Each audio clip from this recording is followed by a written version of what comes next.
Bonjour à tous, ça fait un petit moment que vous n'avez pas eu de nouvelles de moi. Bah écoutez, je me porte bien, mon jeu vidéo avance bien, mes projets de vidéo avancent bien, ma boîte de production avance bien, Merguez Superstar se porte très bien, tout se porte très bien et je travaille sur plein de petits projets en même temps.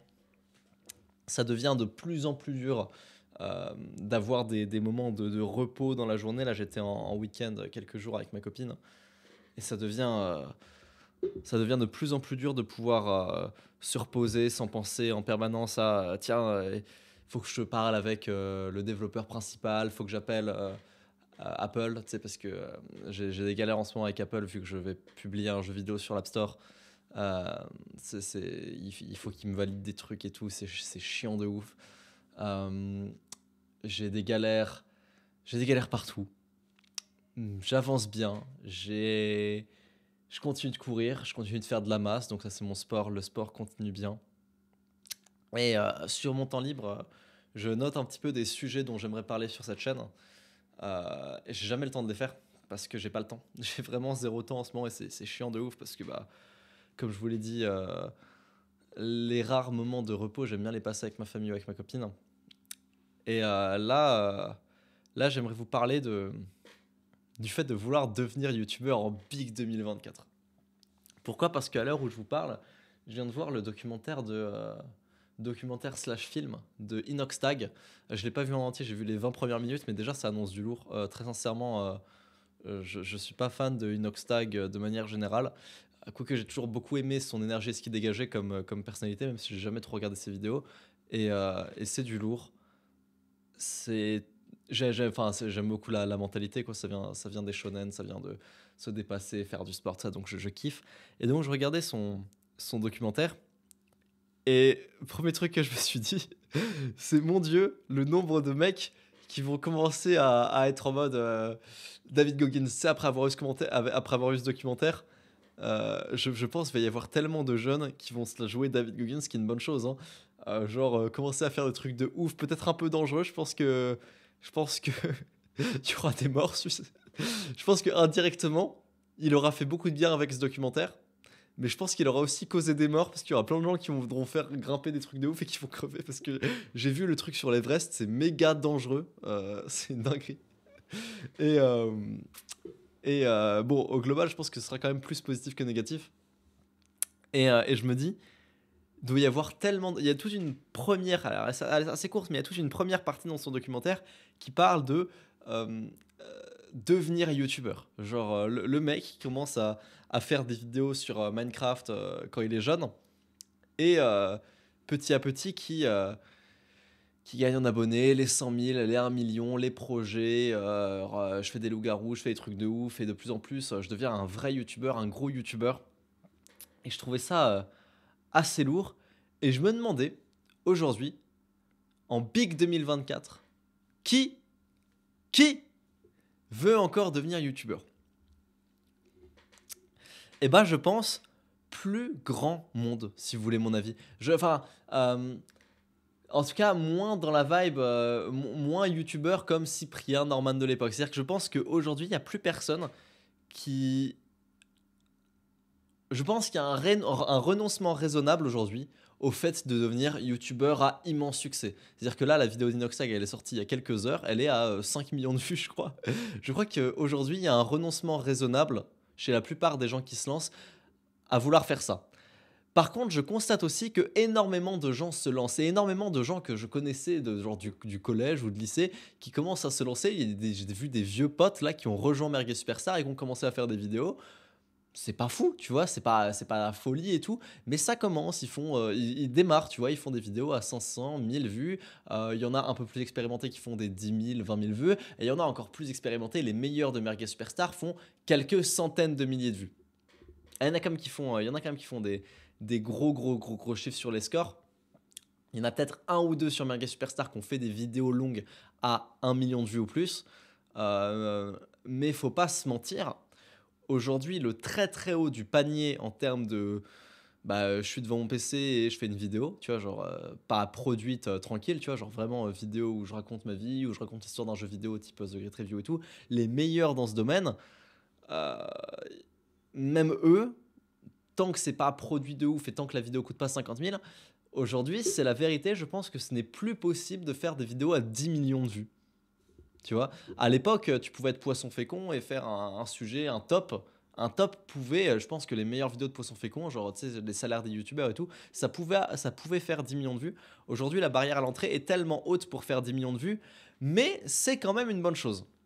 Il y a un côté cool à ça, qui est qu'en fait, il y a une grosse, j'ai l'impression, il y a une grosse concentration des vues sur YouTube à un très très haut niveau, c'est-à-dire que la vidéo d'Inoxtag, je pense que tout le monde l'a vue et je pense que tout le monde va la voir. Genre si même moi je regarde la vidéo d'Inoxtag, c'est que tout le monde va la voir, c'est peut-être que même vos darons vont au moins en entendre parler. Donc il y a une énorme concentration sur le mainstream et sur le pas mainstream, il y a plein de niches qui s'établissent et on peut tous devenir, selon moi, vraiment tous, devenir des micro-célébrités de chaque niche. Et micro-célébrités, je vous parle pas de 1000 abonnés, je vous parle de tout le monde aujourd'hui peut faire ses 100 000 abonnés, ses 50, ses 60, ses 100 000 vues par vidéo et être tranquille et avoir sa petite... Alors 100 000 c'est pas petit, mais sa petite fanbase de gens qui regardent et qui apprécient notre contenu. Je pense que ça c'est possible pour tout le monde dans toutes les niches. Faire 1 million de vues, je pense que c'est compliqué. Je pense que c'est pas impossible. Je pense que c'est très très dur. En faire 10, je pense que c'est devenu impossible aujourd'hui si t'es pas riche. Euh, et, euh, justement. Ah là là, ma gourde. Putain, je cherche ma gourde. Aïe.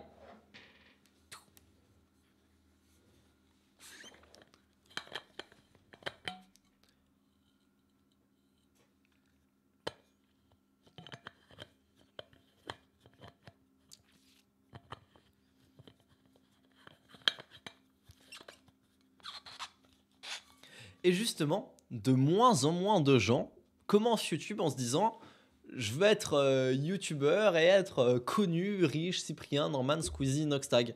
Je pense que les gens aujourd'hui veulent se dire ok, j'ai envie de partager un truc que j'aime bien, qui me fait kiffer et tout. Moi, je suis dans la niche en ce moment, je regarde les vidéos Outer Wilds. Pas parce que The Great Review a fait une vidéo et que je suis en PNJ qui suit la masse, pas du tout.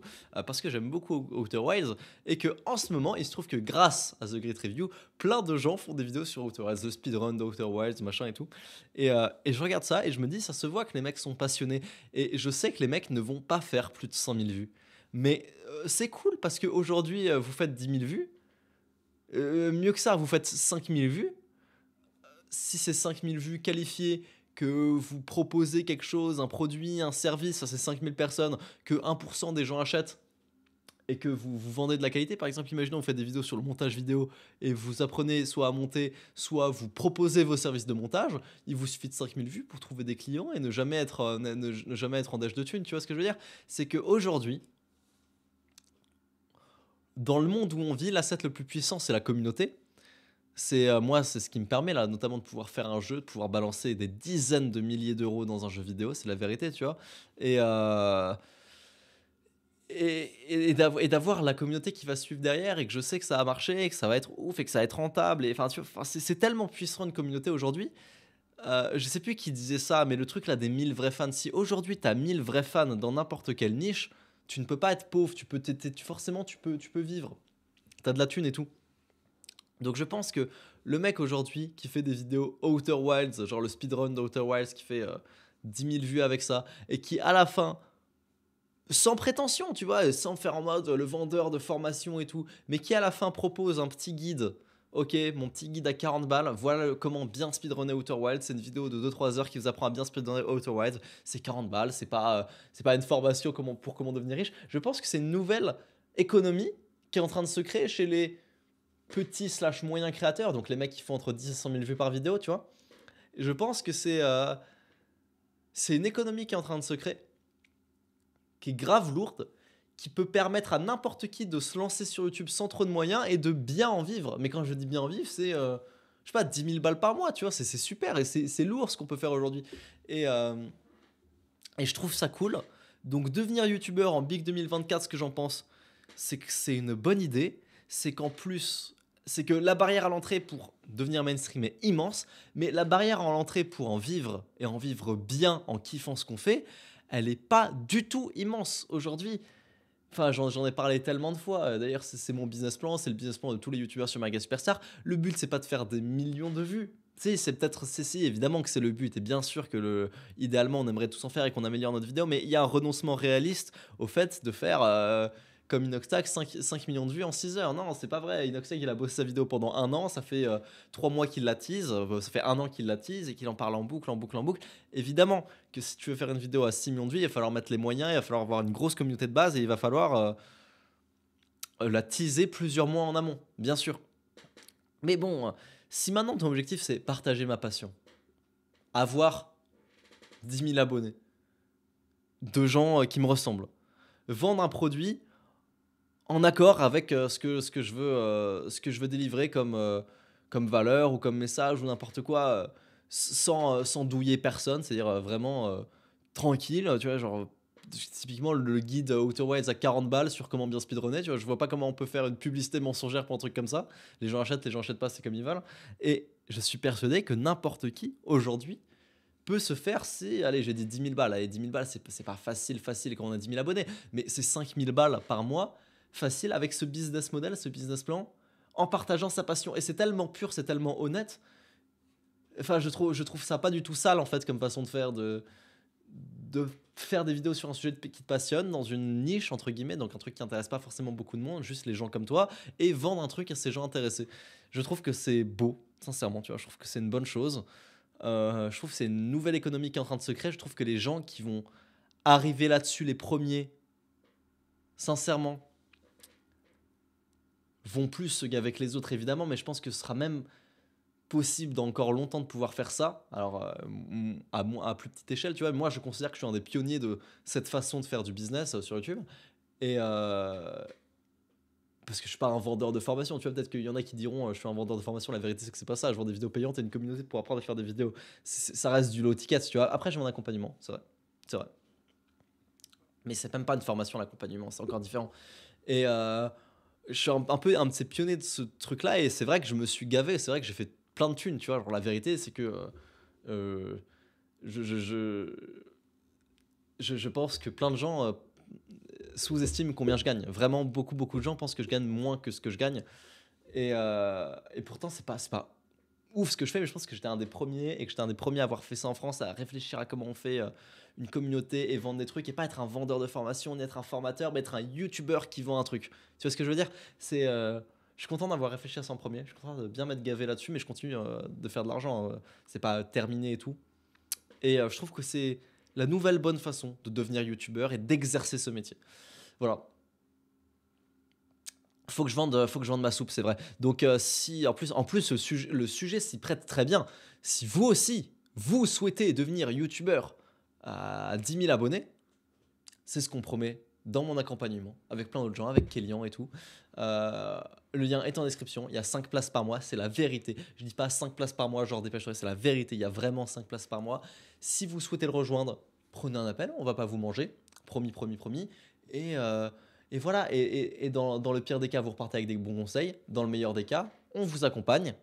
Et on vous le garantit, en 3 mois, vous avez vos 10 000 abonnés. Et 10 000 abonnés, après, vous faites, comme je vous l'ai dit, il y a 1 million de trucs à faire. De toute façon, dans la partie avoir 10 000 abonnés puis vendre un truc à son audience, la partie difficile, c'est pas vendre un truc à son audience, c'est avoir 10 000 abonnés, la partie difficile. Et justement, on est là pour vous accompagner. Si ça vous intéresse, le lien est en description. Je vous fais des gros bisous. Et ça avance très bien. Ça avance très bien. Tous mes projets avancent très bien. La vidéo que je prévois pour parler de l'histoire d'Archiprod, c'est dur. C'est tellement dur. Comme je vous l'ai dit, ça fait longtemps que je ne me suis pas confronté à autant de difficultés à un processus créatif aussi difficile. Mon jeu vidéo, c'est dur. Il y a des galères. Apple casse les couilles. Mais ça avance et je suis très content de bosser sur des projets aussi prenants. Tu vois, j'ai l'impression de. Je parlais vraiment de développement personnel avant, mais là, j'ai l'impression de l'expérimenter à pleine puissance. Et en discuter, en parler, c'est bien. Le vivre, l'expérimenter, le vrai travail, la vraie sortir de sa zone de confort, c'est quelque chose que j'expérimente. Je vais pas mentir, hein, j'expérimentais déjà avant, mais là, avec les projets sur lesquels je bosse, c'est dur. C'est dur, mais je pense pas que c'est censé être facile. Je pense je pense que c'est normal que ce soit dur. Et voilà. Bref, CTA, accompagnement, achète ma mère, de lien dans la description. Bisous.